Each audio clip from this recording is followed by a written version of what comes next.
Benvidos a todos e a todas a Cinefilia. Arranca esta semana a nova programación do Cineclube Padre Feijóo de Ourense, así que imos a repasar xuntos os títulos programados.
Voltamos aquí ao plató de Cinefilia.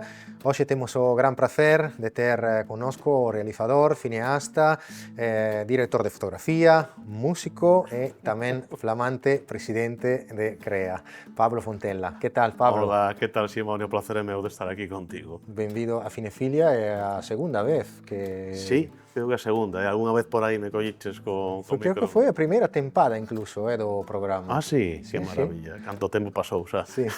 De feito, estabas presentando el Helsinki 79 nesa... Oh, Helsinki! Sí, Que maravilla. nese programa, Sí. e agora xa estás en fase de distribución dunha nova curtametraxe, A historia do meu pequeno mundo. Histeria do meu pequeno mundo, Exactamente. efectivamente. Aí estamos. Como estades? Bueno, está agora, está finalizando a distribución agora. Hubo unha ventana, que durou ano e pico, e agora estou xa pechando. A verdade é que foi moi ben, estou contento. Foi unha curta completamente diferente. A xente esperaba outra cousa, esperaba que fixese humor do meu, ou máis tal e como era Helsinki, que non tiña nada que ver, ou moito máis de dos personaxes enfrentados con humor, estruturados de outra maneira, pero isto é máis introspectivo, máis filosófico. Sí, tocaste de ciencia ficción tamén. Isto é unha aventura, é curioso, porque isto surdiu, eu estaba buscando algo que falase sobre a inteligencia artificial, recordei un relato de Isaac Asimov do ano 55, na revista If,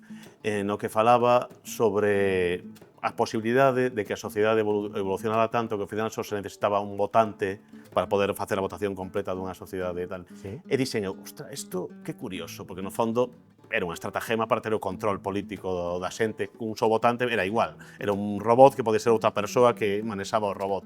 Pero dixen eu, joder, isto do ano 55, Isaac Asimov adiantouse case 70, 80 anos en facer isto, é increíble. E dixen, vou facer unha adaptación. E fixen como non podía ser de outra maneira, unha adaptación minimalista con algo minimal como esta curta. E utilicei unha maqueta que medía, era o tamaño dunha habitación,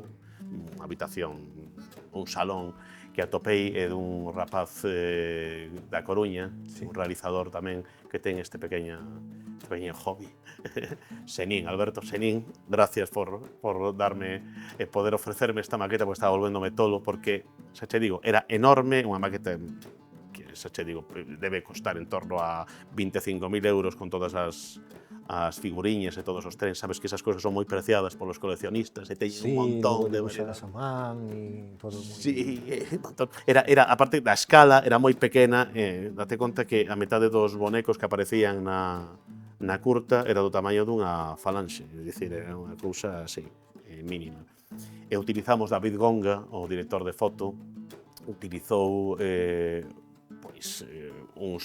unhas ópticas especiais macro, que son moi largas para poder traballar a ese nivel de poder aumentar a realidade ata o full frame de unha realidade diminuta que era como 2 centímetros ou 3 centímetros. E con unha superficie, imagino, moi estable, porque se non todo empeza... Bueno, aí pasou unha cousa moi curiosa. Non usamos son, é dicir, Sí. non se rodaba son, que é unha maravilla traballarse en sonidistas, inda que os quero moito, pero normalmente ás veces, claro, se escoitas, sabes, un leñador a 3 kilómetros, está Sí, serrando claro, algo. están en no seu universo moi peculiar, moi Non, especial. claro, é unha disciplina que temos que respetar así, o que pasa é que, bueno, moitas veces pois hai que equilibrarse, tarda máis a rodarse, como non pode ser de outra maneira, pero neste caso fomos planos. Pero tivemos outro problema, cada vez que alguén esbirraba ou alguén paseaba, movíase todo, vibraba a ese nivel, con esas ópticas Sí, macro, claro. todo se movía, aínda que fose casi imperceptiblemente, pero había algo dentro de elas. Entón tivemos que ter moito cuidado, había unha obra no lateral que tamén as vibracións non o son afectaba. Pero foi unha cousa moi curiosa. A rodaxe durou 3 días e a verdade é que quedou un universo. Eu quería mostrar un universo dentro do universo. É dicir, que pasa se unha persoa controla o seu pequeno mundo, que non deixa de ser unha maqueta, xogar a ser Deus cunha maqueta destas características, e ademais está controlado unha sociedade externa. A burbulla dentro da burbulla. Utilicei a Ledicia Sola tamén, Sí. como a persoa que entra nesa habitación, que a habitación da súa parella, no seu momento, cando xa o capturaron, xa o levan, estou destripando a curta, completamente permitido. Que ademais é moi corta. É moi curta, é unha curta moi curta, curta. moi curta. É unha curta de 5 minutos que a verdade disfrutaron moito a mitad dos programadores dos festivais porque dixen, maravilloso, é o que necesitamos, curtas de 5 minutos con sentido completo e que ademais podamos programar con outras moitas, co que queren moita variedade normalmente. No, que parece un chiste, pero é verdade. Moitas veces funcionan moitísimo as curtas, que son moi curtas, porque normalmente agora unha curta mínimo, se non é 20 minutos, no, Sí, o 30, incluso máis. O que parece, claro, moita xente utiliza as curtas, que iso tamén é unha opción persoal, non a vou meter dentro deste tema. Utiliza as curtas como proxección do que sería unha longa. É dicir, como unha especie de proba ou checking do que sería 3 ou 4 secuencias dunha longa metraxe. Que, bueno, é a súa opción. O que pasa é que a curta con sentido completo de 10 minutos ou 5 xa se perdeu no seu momento. Tamén polo abaratamento dos materiais. Antes facer unha curta con cine tal era moito máis caro, entón tendían a reducir. Agora co mundo digital podes expandirte ata facer o que queiras. Si, nós estivemos na preestrea que fixeches aí en Numax, con Cinefilia. Exactamente, e despois agora, como contaches a ti aí agora, a película xa está na fase de distribución avanzada. Sí, distribuiu uno Jax Distribución, Aldíaz, Mordisco Films, hola, que tal? Estou moi contento con eles, estive moi contento con eles ata que, bueno, estivo o primeiro ano, despois, como todo, vas vendo que a cousa, pois, chega un momento que ten unha vida útil e vai baixando. Normalmente, estiveches en todos os festivais nos que puideches estar e despois, pois, xa o fas pola túa conta ou xa empezas a seleccionar persoalmente outras cousas. Estou contento, tivo o seu recoñecemento, gustou a moita xente, que iso que me levo. Era unha curta máis experimental, xa che digo, máis filosófica, non era... Unha xente me dicía, moi densa, teño que lela ou vela dúas ou tres veces para entendelo, pero quería esa píldora intensa metida en 4 minutos. Home, Isaac Asimov é denso de por sí, claro. Claro, é diferente de Helsinki 79, que foi outra curtametraxe que recorreu o mundo e que grazas a ela tamén acabaches na lista Forbes. Tiña que dicilo. Simón tiña que dicir a lista Forbes. La tiña preparada. Isto é como o home que matou a Liberty Balde. Sempre acaba saindo ese tema ata o final. Es que unha vez que acabas na lista Forbes vas a estar aí para sempre. Ata morte. O vigués da lista Forbes. Como uno dos cineastas referentes español de aquel ano. Sí, xunto con Almodóvar, creo, que había... Sí, maravilloso. A verdade que sí. A verdade que Sorogoyen, creo que estaba. Sorogoyen, Almodóvar, subimos moito ego, sí. Pero hai que velo en perspectiva e o que... Eu sempre digo nas xente que me preguntou sobre este tema como foi. A verdade é que a selección da lista Forbes é unha cousa curiosa, porque preguntei como iba. Os norteamericanos buscan, de alguma maneira, producións, produtos ou demais que sexan moi especiais e que marquen, de alguma maneira, non decir folclóricas, sino rarezas para eles que lles supoñan unha apertura de mente. Isto parece que gustou porque funcionou en Estados Unidos nun dos festivais de referencia ali. Sí, gañaches un premio, non? Sí, claro, deberon contar, mira, isto é algo que funciona, algo moi fresco, algo que nos rompeu a cabeza, porque é unha cousa moi especial. Date conta que, bueno, para os que non sepa, Helsinki 79 era a historia de Eufemiano e Lalo, que son dous crooners que no ano 79 en Benidorm fan un hit en finés, en finlandés, a través de unha parella dun deles que era un produtor finés que estaba fincado na Costa del Sol. Esta historia que rocambolesta, que é un falso documental en sí mesmo, pois a verdad que supuso que eu estivese non só na lista, que tal, senón en outras moitas listas, en outros moitos traballos, que me abrise as portas de moitísimos festivais e as portas tamén a nivel nacional de moitas historias.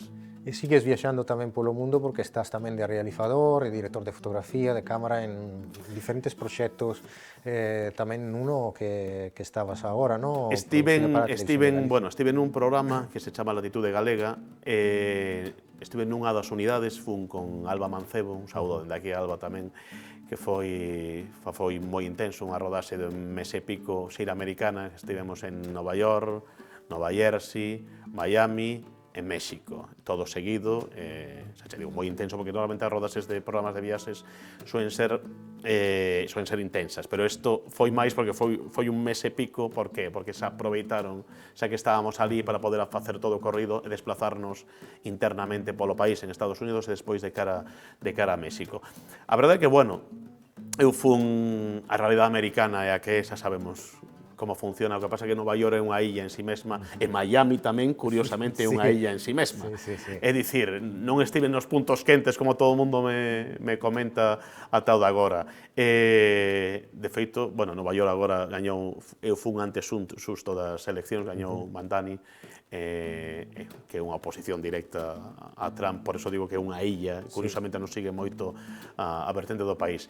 Disfrutei moito, coñecín a moita xente, a moitos galegos e galegas emigradas, historias preciosas, historias bonitas, historias que merecen a pena, de investigadores, de xente que fixo as Américas de alguma maneira, é dicir, que foi ali, emigrou, e saiu e ben a cousa e quedou ali a vivir, e xente que está temporalmente e, por suposto, vai vir aquí.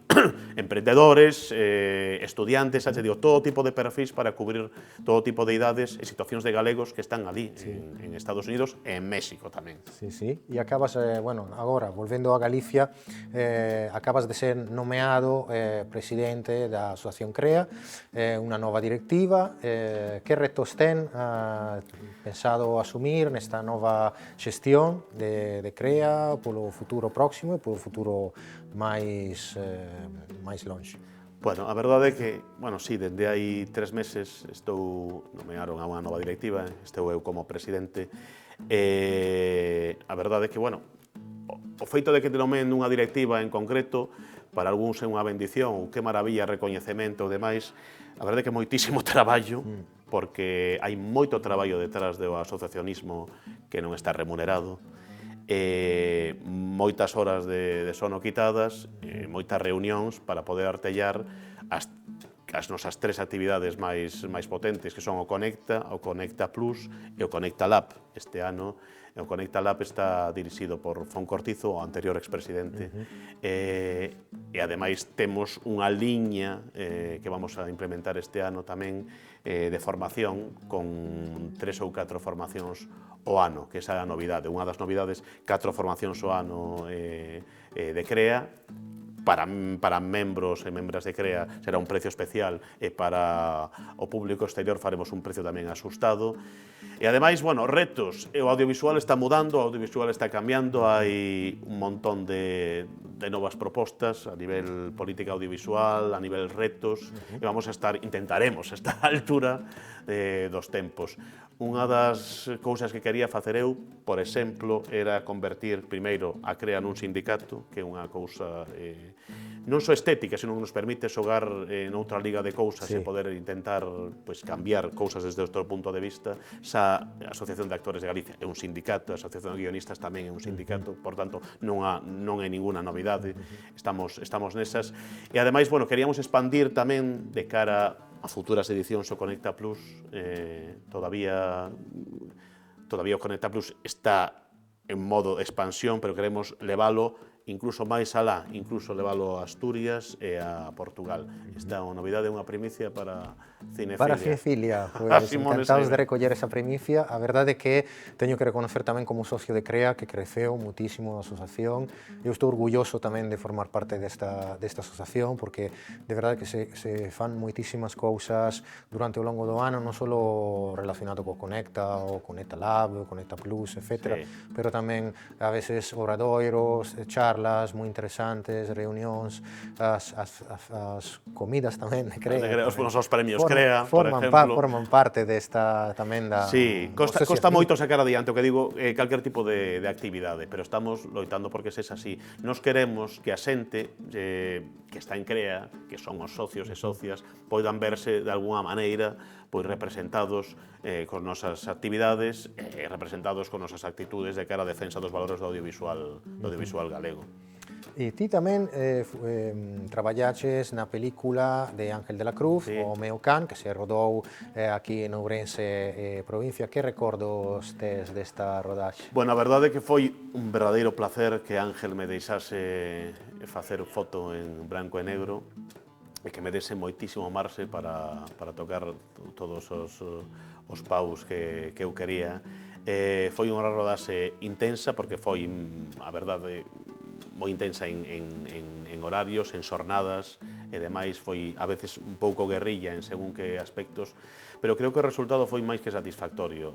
A dirección de Ángel Sachérico foi excelente para esta peli. El tiña moi clara na cabeza, porque o guión é seu. E a inspiración estética tamén, con as películas neorrealistas. Efectivamente, Frank Capra por detrás, tiñamos moita opción. E foi, ademais, moi artesanal na forma de facelo en si mesma, porque, tampouco tiñamos uns medios inmensos nunha película de moito orzamento, pero fixemos todos a experiencia persoal na foto cun equipo limitado, fixo que puideremos chegar a esta beleza estética, que creo que quedou, a verdade, como unha cousa moi chula. Estou moi contento. Sí, creo que é unha película que todos os ourensáns, as ourensáns, se recordarán seguramente, lembrarán durante moitos anos e máis. A secuencia das termas, que é maravillosa. La versión Dolce Vita. Dolce Vita coas termas quentes, que Panquiña e Pauliña están espléndidos como todo o elenco. Sí, ademais Panquiña contoume sempre aquí no plató de Cinefilia que non lle gustaba nada a idea de sumerxirse na agua en xeral. Non lle gustaba, é como un gato, non lle gusta a auga, dalle un pouco de repelús. Pero creo que, xa te digo, quedou moi ben, quedou un exercicio visual que Ángel supo levar ata esa cota e queda aí como referencia para Galicia e para Ourense, claro. Mira, non temos máis tempo a disposición, pero se queres comentar algún proxecto novo no que estás a traballar agora mesmo. O meu ideal agora, vital, persoal, que teño tantos frentes abertos que non podo... Se queres dar alguna primicia, sí. E quería outra máis. Estou intentando desenvolver unha peli para poder dirixir. Sei que é complicado, todo o mundo que se mete en isto... Unha longa metraxe. Unha longa metraxe, sí. E sei que é complicado porque, meter as patas de financiación o que ten que hai que buscalas, hai que ir organizándoas. E, estamos en eso. Xa adiantarei máis adiante, que ahora non podo contar nada, que estamos todavía co tema do guión aí ás voltas, pero serás o primeiro en sabelo. E vos tamén. Fantástico. Esperámoste aquí entón no plató do Cineclube Padre Feijóo aquí de Ourense, no plató de Cinefilia. Pois moitísimas grazas, Pablo, moita sorte con todos os teus proxectos e vemos pronto. Moitas gracias, Simone, gracias a vos. E agora imos a repasar xuntos as películas programadas na carteleira do cinema comercial. Celui qui est au milieu, c'est Truffaut. À sa gauche, bien sûr, Chabrol. Et celui avec les lunettes noires, c'est Jean-Luc Godard. C'est lui le vrai génie. Du moins, c'est ce qu'il te dira. Richard Linklater, cineasta rebelde, un dos referentes do cinema indipendente americano, llega a pantallas co film Nouvelle Vague, una película en 4/3 rodada en branco e negro, che fa una homenage ao movimento cinematográfico francés e che se centra, soprattutto, na rodaje da primeira e rivoluzionaria longametraje de Jean-Luc Godard, al final della escapada. O filme retrata con bastante naturalidade e ao mesmo tempo con rigor a efervescencia daqueles anos dourados do cinema francés e os seus protagonistas, nuna película do xénero fine dentro do fine e que celebra o amor polo sétimo arte. Quizás o gran mérito do filme, o de ser unha declaración de amor, sexa tamén o seu límite, porque en Nouvelle Vague todo soa absolutamente alegre, vital e positivo. Non hai espacio polas ambigüidades. É un filme libre de claros escuros. Como se di, o amor é cego. Film dont on distribue les rôles. Le film qu'on tourne, le film qu'on monte et le film qu'on sort. Ne ralentis pas jusqu'à ce que tu n'aies plus de souffle. S'ils veulent la nouvelle vague, donnons-leur un raz-de-marée.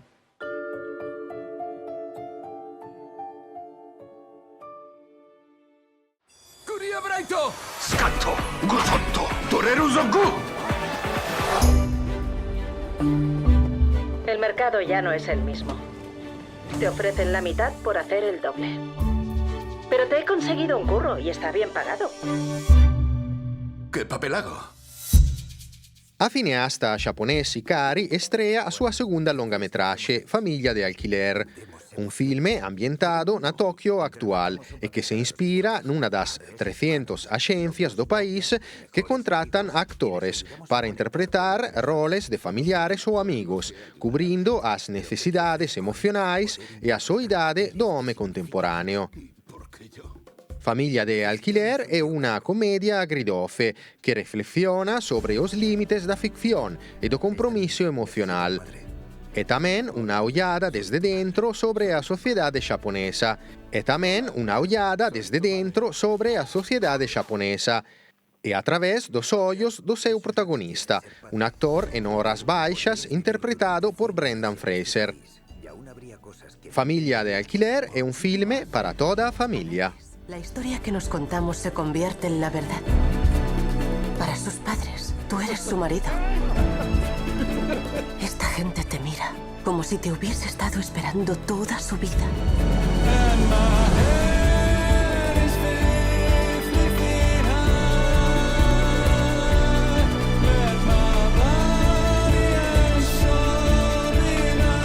Y vas a descubrir que no podrás olvidarla. Esto es alucinante. Es chulo, pero es falso. Bueno, a veces está bien fingir.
Muchas gracias a todos y a todas por seguirnos.